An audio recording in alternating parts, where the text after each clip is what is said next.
నమస్తే, welcome to Sakshi exclusive. Hi friends, మనం పీల్చే ప్రాణవాయువు ఆక్సిజన్ అనగానే మనకందరికీ మొదటగా గుర్తొచ్చే దట్టమైన అడవులు, చెట్లే కదా. ముఖ్యంగా అమెజాన్ అడవులను భూమికి సంబంధించిన ఊపిరితిత్తులు అని పిలుచుకుంటాం. అయితే ఆధునిక శాస్త్రీయ పరిశోధనలు ఒక ఆసక్తికరమైన నిజాన్ని వెల్లడిస్తున్నాయి.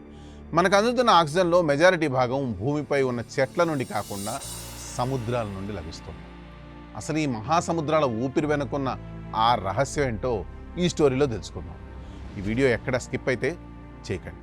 మనం ప్రాణంతో ఉండడానికి కారణం మనం పీల్చే ఆక్సిజన్. చిన్నప్పటి నుండి మనం చదువుకున్నది ఏమిటంటే చెట్లే మనకు ఆక్సిజన్ ఇస్తాయని, అందుకే అడవుల్ని నరకూడదని. ఇది 100% నిజమని. కానీ మీరు ఎప్పుడైనా ఆలోచించారా, భూమి మీద సగం కంటే ఎక్కువ ఆక్సిజన్ ఎక్కడి నుండి వస్తుందా? అది చెట్ల నుండి అయితే కాదు, అనంతమైన మహాసముద్రాల నుండి. వినడానికి ఆశ్చర్యంగా ఉన్న ఇది అక్షర సత్యం. National Oceanic and Atmospheric Administration NOAA శాస్త్రవేత్తల ప్రకారం భూమిపై ఉన్న ఆక్సిజన్లో 50 నుండి 80% వరకు సముద్రాల నుండే ఉత్పత్తి అవుతుంది. మన ఊపిరితిత్తుల్లోకి వెళ్ళే ప్రతి 2 శ్వాసల్లో ఒకటి సముద్రం ప్రసాదించింది. అసలు సముద్రం లోపల ఆక్సిజన్ ఎలా తయారవుతుంది? దీని వెనక ఉన్న హీరోలు ఎవరో తెలుసా? వాళ్ళు మన కంటికి కూడా కనిపించని అతి సూక్ష్మ జీవులు. వాటిని ఫైటోప్లాంక్టన్ అని పిలుస్తారు. ఇవి సముద్రపు ఉపరితలంపై తేలుతూ సూర్యరశ్మిని ఉపయోగించుకొని ఫోటోసింథసిస్ ప్రక్రియ ద్వారా ఆక్సిజన్ను విడుదల చేస్తాయి. ముఖ్యంగా ప్రోక్లోరోకోసస్ అనే ఒక రకమైన బ్యాక్టీరియా గురించి మనం చెప్పుకోవాలి.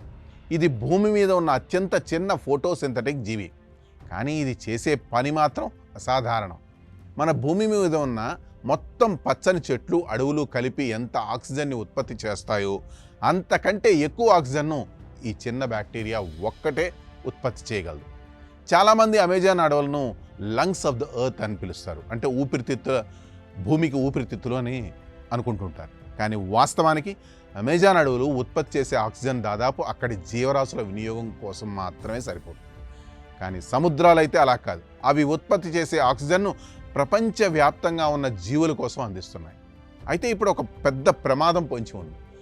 గ్లోబల్ వార్మింగ్ వల్ల సముద్రాల ఉష్ణోగ్రతలు పెరుగుతున్నాయి. సముద్రాల్లో ప్లాస్టిక్ కాలుష్యం పెరిగిపోతుంది.